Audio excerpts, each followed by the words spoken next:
이명박 대통령의 내곡동 사저 논란과 관련되니까 면죄부 논란이 좀 많은데 화면 보고 이야기 나누겠습니다.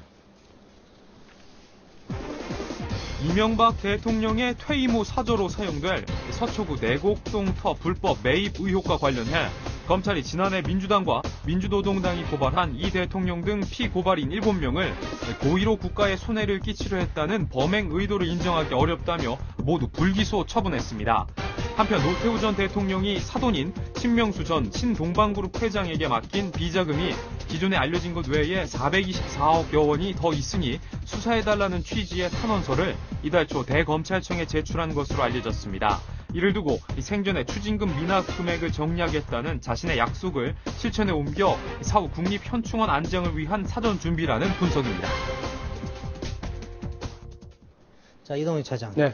이 사건 지난해부터 시작이 됐었는데 워낙 좀 오랜 시간이 지나고 해서 기억도 좀 가물가물하고 한데 이 사건의 개요가 어떤 건지 한번 살펴보고 좀 세부적으로 얘기 나눠보면 좋겠습니다. 네, 이 준비된 도표를 보면서 설명을 드리겠는데요. 이명박 대통령이 퇴임 이후에 거주할 사저를 내곡동에 지을 계획이었습니다. 전체 9필지로 된 땅이었는데요. 논란이 된 것은 그 사저가 들어갈 것으로 추정이 되는 3필지였습니다. 하지만 이 전체 9필지를 54억 원에 청와대가 이제 사들이려고 계획을 짜면서 이제 문제가 불거지기 시작했는데요. 대통령의 아들인 이시영 씨가 3필지를 11억 2천만 원의 지분을 가지고 있게 되고요. 또 이 청와대 경호처가 24억 원 정도를 이 3필지에 지분을 갖게 됩니다.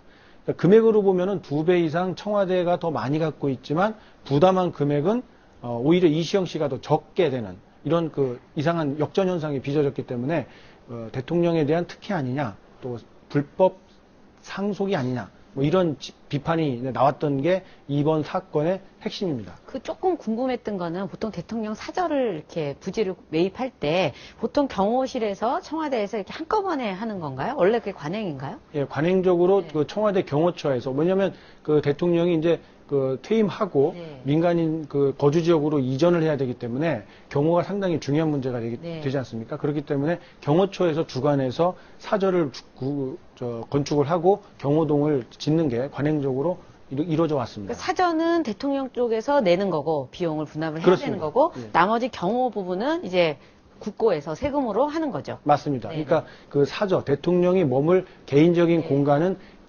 대통령 개인의 재산으로 부지와 네. 그 건축 비용을 부담을 해야 되고요. 나머지 그 경호원들의 숙소와 경호에 필요한 시설들은 국가가 부담해서 건설하게 됩니다. 예, 검찰이 한 8개월 정도 이제 오랫동안 좀 수사를 해왔었는데 결국은 이제 발표를 했지만 일반 국민들이라든가 언론에서 보면 이제 비판적인 시각이 좀 많습니다. 그러면 자, 이제 그 이시영 씨한테 이렇게 해주면서 그럼 과연 국가에 손해를 끼쳤느냐라는 부분이 있고 나머지 분들 다 무혐의 처분했지 않습니까? 네. 그럼 결국은 처벌할 근거가 없다는 건데. 그렇죠. 검찰 봐주기라는 수사 좀 오해받을 만한 것 같아요. 봐주기 수사라고 오해받을 대목은 이제 몇 군데가 있는데요. 먼저 이시영 씨가 그 불법 증여를 받은 게 아니다라고 하는 부분을 좀 살펴보면은요.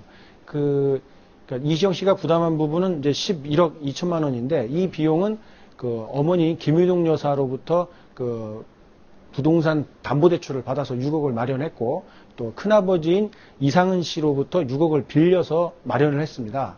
이 과정에서 11억 2천만 원을 이 땅값으로 지불을 하고 8천만 원을 갖고는 그 세금과 취등록세를 냈다. 그렇기 때문에 불법 증여의 그 의도가 없었다라고 보는 게 검찰의 시각인데 그 검찰의 시각 틀린 말은 아닙니다만 이게 일반적으로 불법 증여를 할 때 쓰는 일반적인 방법이라는 점에서 문제가 있다고 보여집니다. 예.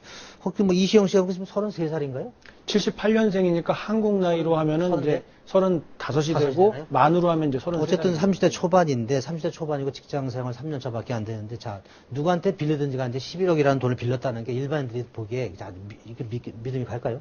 40대 중반으로 접어드는 저도 아마 이시영 씨보다 훨씬 많은 월급을 받고 있겠지만 11억 원을 담보대출 받을 길은 쉽지 않는 게 아니라 거의 불가능하다고 저는 생각을 하고 있습니다. 저는 그 부분도 좀 그렇긴 한데 동의를 하는데요. 사실은 뭐 부모님한테 뭐 어머니한테 빌리고 뭐 친척한테 빌렸다. 거기까지는 되는데 애초에 왜 그러면 이거를 매입을 할 때 좀 깨끗하게 처리를 하지 이렇게 아들 명의로 처음부터 했을까? 이 부분에 대해서 좀 어떻게 보면 일처리를 매끄럽게 처음부터 잘못한 게 아닌가 이런 생각이 들거든요. 네, 대한민국 최고의 권력기관인 청와대에서 했다는 일이 너무 좀 유치하다기보다는 어설프기 그지없다라는 생각이 들게 하는 대목인데요. 청와대에서 말하는 왜 이시영 씨가 그 명의자로 등장을 하느냐라는 지적에 대해서 이명박 대통령 본인 이름으로 땅을 사게 되면 주변에 소문이 나고 그 땅값이 올라서 부지 매입 비용이 크게 올라간다. 과거 김대중 대통령 때도 그랬다라는 게 이제 경호처의 설명인데 네. 이렇게 보안을 이유로 한다면 이시영 씨의 명의로 할 게 아니라 경호처 직원들의 이름으로 했다고 그러면 아무런 문제가 없고 오해도 안 받았을 겁니다. 그런데 유독 아들인 이시영 씨 명의로 해놓고 돈을 싸게 많이 지원해줘서 싸게 구입할 수 있게 해주었기 때문에 오해를 자초했는데 청와대 일처리가 너무 미숙한 거 아닌가. 또 이 국민들이 봤을 때 의혹을 받을 만한 대목이 아니라고 생각하는 이런 안일한 자세가 있었던 거 아닌가 하는 그런 의구심을 갖게 하는 대목입니다. 하여튼 제 주장에서 이제 논란이 좀 있을 수 있겠지만, 저도 이제 일차로 같은 게 그런 정무적인 판단을 할 수 없을 정도로 하는 분들이 그런 최고의 권력기관에 올라가서 일을 한다는 게 좀 믿기지 않더라고요. 자, 이제 이 논란이 일고 있는데, 야당이라든가 이런 데서는 이 부분에 대해서 좋은 호재가 될 것 같아요. 공격 소재가 될 것 같은데, 예. 좀 가만히 안 있겠죠? 다른 것보다 이제 이번 검찰 수사 과정에서 그 이시영 씨가 서면 조사를 받았거든요. 그래서 민주당에서는 당장 봐주기 수사다. 면죄부를 줬다. 그래서 민주당에서는 심지어는 어제 논평에서 국민을 바보로 하느냐. 국정조사라든지 특검이라든지 다양한 방법을 강구하겠다. 그리고 검찰에 대해서도 권력의 신여 이미 입증이 됐다. 잘해야 된다. 이렇게 채찍질.